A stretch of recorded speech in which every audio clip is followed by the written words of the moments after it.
You know, we didn't have the best weather on Monday. Monday's tornado outbreak has shaken up families across Central Texas, including their pets. I spoke with Austin Pets Alive, which helps care for families and their cats and dogs when a disaster strikes.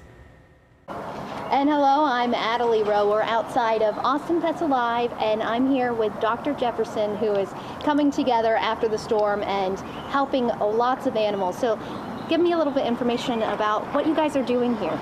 Sure. We know the storms were pretty catastrophic all around Austin, thankfully not in the center where we are, but it's right in our own community. And what Austin Pets Alive is trying to do is get the word out that if people need help to keep their pet with the family, we want pets to stay with their family, that they should reach out to us. We can help connect the dots between veterinary care, people that need it, resources such as food, if they need help at getting pet food, if they need help with even like rebuilding fence structures that might have come down. We want to be able to help get people the resources they need to be able to keep their pets. And a lot of times, you know, that does happen. We had really bad destruction, EF1, EF2s, and those fences do fall apart and people do get separated from their pets. What would you suggest that someone does who has lost a pet during the storm?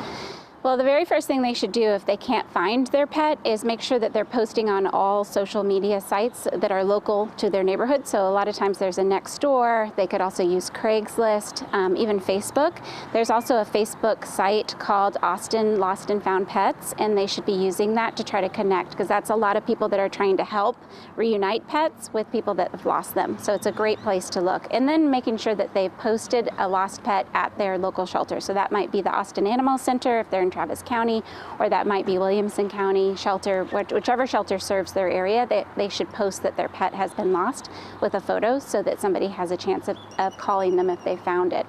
The other thing that is often overlooked is knocking on doors and hanging up flyers directly in the neighborhood. We know that most lost pets are actually found within a block of their home, and so the more people can do to put up pictures and put up colorful signs that say, I'm missing my brown tabby cat, or I'm missing my brown dog, keep it as general as possible, then people who might see a pet that resembles that description can make a call and try to connect the dots as well. You guys have helped so much, not just with this recent tornado outbreak, but with Hurricane Harvey, with that winter storm in 2021. And what have you guys learned from those experiences, and how has your process changed?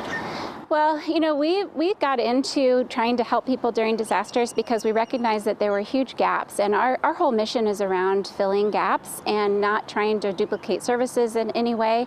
And in the disaster industry, even from a government response point of view, a lot of pets get left behind because they're not humans, but that is sort of casting aside what we believe is common knowledge among pet owners, that they are just as important as family members. And so when we can fill the gaps of making it more possible for people to keep their pets in their homes during a disaster, especially if they're going through a crisis of having temporary home for themselves, not even being able to bring the pet with them, trying to find a temporary foster home, we want to be there. And we really got into this during the Bastrop fires in 2011. That was a huge problem here in Central Texas. And many pets were left behind in homes as people had to literally run out of their neighborhoods. And so we helped local government there just try to leave out food and water for the animals that were trapped in homes, even helping to communicate with homeowners and EMS to be able to make sure pets had what they need to stay alive while it took weeks for people to get back into their homes. Harvey was another example where there was all this flooding happening and the normal systems didn't work. And so the normal systems that allow for national pet agencies to come in and do rescue efforts didn't work. And so we were able to work with the local governments to get in there first and just try to help with the recovery efforts on the ground, get animals taken into safety so they didn't drown, and then also try to reconnect them with their owners. What was the experience like for the winter storm? Winter storm was the same thing. We had a lot of problems with just making sure that things stayed open for pet owners so that people knew where they could reach out if they needed a igloo for their dog, if they needed a heat warmer for their cat to keep them warm if they weren't allowed to come inside. And so we really tried to be a resource resource center, and then also providing, again, that temporary fostering and support. And then after any of these disasters, they don't just get done the day that the storm ends. There's always this aftermath, and so people find pets weeks later that have been injured and need help, or there's ongoing difficulties with getting back into a home because it's been completely destroyed in the case of a tornado. So we really just want to be available for any type of problem that exists, and then we may not have all the answers, but at least we know more about the landscape of how to find resources, and so we can help connect the dots for people. If somebody wanted to help out and join you guys on just the awesome stuff that you're doing for the community and for all the animals, how could they go about doing that? The very best thing that they can do is go to our website, and on the website they can donate if that's what they want to do to help. They can also sign up to be a volunteer or foster. All of those things are super important to us. And then the last thing I would say is that on our Positive Alternatives to Shelter Surrender Facebook page, that's a place where we need a lot of helpers, because it's where we're going to post needs of animals that are with their owners still.